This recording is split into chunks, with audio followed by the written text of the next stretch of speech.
বন্ধুরা, তোমরা সবাই কেমন আছো? আমার চ্যানেলে তোমাদের সবাইকে স্বাগতম। আজকে আমি খুব সিম্পলভাবে নিরামিষ লাউ শাক রান্না করে দেখাবো।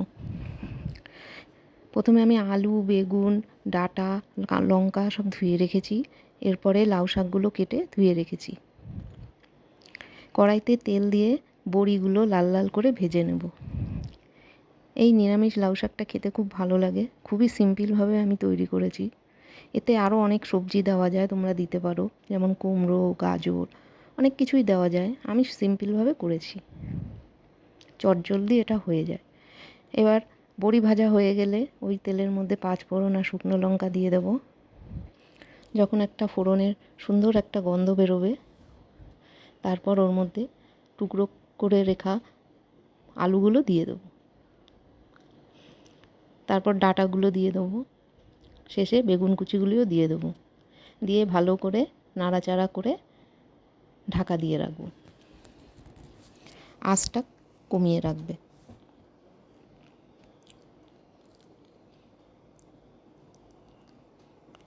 এর মধ্যে একটু নুন দিয়ে দেবো, যাতে সবজিগুলো সেদ্ধ হয়ে যায়। ঢাকা দিয়ে দিয়ে সবজিগুলো ভেজে নেব।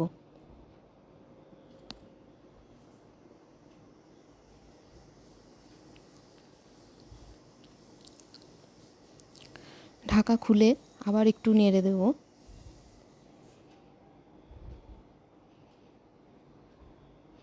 সবজিগুলো আমার অলমোস্ট ভাজা হয়ে গেছে।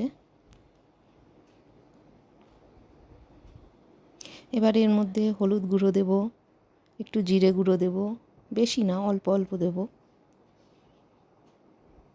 দিয়ে ভালো করে মশলাগুলো সব ভালোভাবে মিশিয়ে নেব। ভালো করে মশলার সাথে সব মেশানো হয়ে গেলে 1 গ্লাস মতো জল দিয়ে দেবো।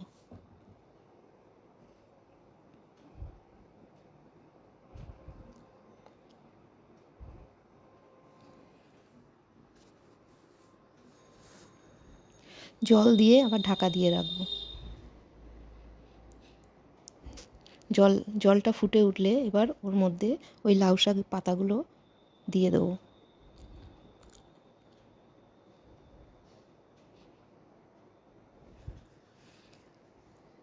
দিয়ে ভালো করে নেড়ে চেড়ে আবার ঢাকা দিয়ে দেবো। এটা অনেকে পোস্ত বাটাও দেয়, আমি কিছুই দিচ্ছি না, একদম সিম্পলভাবে তৈরি করছি। সব সময় তো পোস্ত সম্ভব হয় না, তাই একদম সিম্পলভাবে আমি এই লাউ শাকটা রান্না করছি। জলটা ফুটে উঠলে দেখবো যে জলটা গামাখা গামাখা হয়ে আসলে ওর মধ্যে একটু চিনি দিয়ে দেবো।